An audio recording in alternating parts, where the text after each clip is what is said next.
वरना युद्ध के लिए तैयार रहे। वे अपनी ये सभी शक्तियां भूल जाएंगे। कहा जाता है कि हनुमान जी अपनी शक्तियां भूल गए थे, पर रामायण में कोई ऐसे भी थे जिन्होंने उनको उनकी शक्तियां याद दिलाई।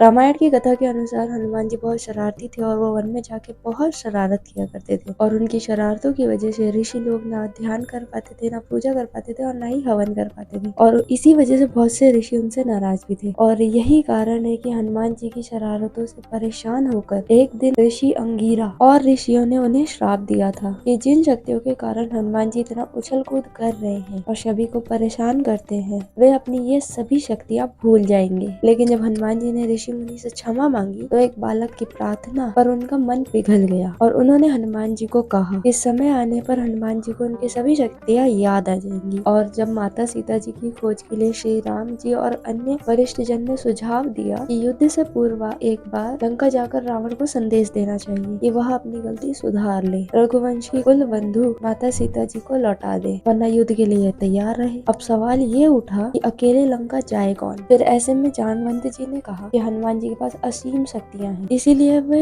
लंका हवा में उड़कर जा सकते हैं। जब हनुमान जी ने जामवंत जी की बात सुनी, उन्हें बहुत हैरानी हुई कि भला कोई मनुष्य वानर कैसे उड़ सकता है। हनुमान जी की दुविधा देखकर जामवंत जी ने उन्हें उस घटना के बारे में याद दिलाया जब एक श्राप के प्रभाव से वह अपनी शक्तियां भूल गए थे। जब जामवंत जी ने हनुमान जी को याद दिलाया कि उन्हें अपनी शक्तियों को फिर से प्राप्त करना होगा, उन्हें अपनी शक्तियां फिर से प्राप्त करने के लिए ध्यान लगाना होगा, जिससे कि उन्हें उनकी शक्तियां फिर से याद आ जाएंगी, और इन शक्तियों के प्रभाव से हनुमान जी हवा में उड़ भी सकते हैं और अपने शरीर का आकार बड़ा और छोटा भी कर सकते हैं। और तब हनुमान जी को उनकी शक्तियां याद आई। हनुमान जी फिर विराट रूप धारण किए और पूरे वेग के साथ हवा में उड़कर लंका की ओर निकल चले। वीडियो कैसी लगी कमेंट्स में बताना, और जय श्री राम जरूर लिखना।